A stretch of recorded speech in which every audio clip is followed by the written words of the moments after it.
Hello అండి, నేను doctor Saritha from doctor Saritha homeo fertility.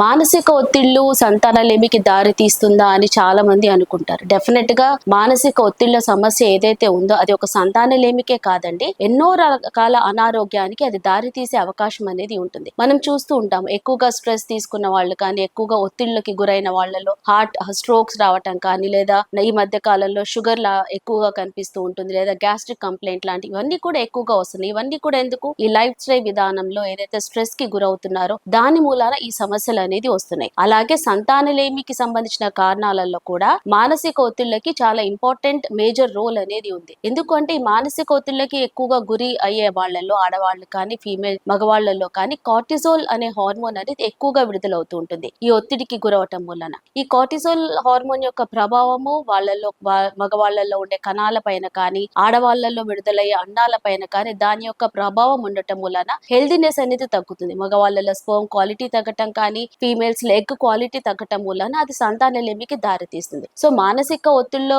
ఎంతవరకు తగ్గించుకోవాలి అంటే చెప్పినంత ఈజీ కాకపోవచ్చు, కానీ మీ ప్రయత్నం మీరు, అంటే లైక్ మెడిటేషన్ లాంటివి చేయటం కానీ, అనవసరమైన చికాకులకు ఎక్కువగా గురి అవ్వకుండా బాడీని హెల్దీగా ఉంచుకోండి. ఇన్ కేస్ మీకు ప్రెగ్నెన్సీ కనుక రాకపోతే రావట్లేదు అనే స్ట్రెస్ అనేది తీసుకోకుండా, ఎందుకు రావట్లేదు అనే కాజ్ ని వెతుకునే ప్రయత్నం కనుక మీరు తీసుకుంటే కాజ్ క్లియర్ అవుతుంది. అలాగే మీలో ఎలాంటి మానసిక ఒత్తిళ్లు లేకుండా, ఆ కార్టిజోల్ హార్మోన్ ప్రభావం అనేది లేకుండా మీ బాడీ అనేది న్యాచురల్ గా ఉంటుంది. అప్పుడు ప్రెగ్నెన్సీ అనేది కూడా హెల్తీగా వస్తుంది. ఈ మానసిక ఒత్తిడికి హోమియోపతి కూడా ఎలా హెల్ప్ చేస్తుంది అంటే, ఎప్పుడు కానీ హోమియోపతి ట్రీట్మెంట్ సైకలాజికల్ ఫ్యాక్టర్స్ ని కన్సిడర్ చేసుకొని ఉంటుంది. సో ఈ కార్టిజోల్ హార్మోన్ వల్ల వచ్చే ఇంబ్యాలెన్సెస్, మీ మానసిక ఒత్తిళ్ల ప్రెషర్ వలన వస్తున్న కండిషన్స్ ని కూడా మనం కన్సిడర్ చేసుకొని హోమియోపతిలో జనరల్ గా ట్రీట్మెంట్స్ అనేది ఇస్తూ ఉంటాం.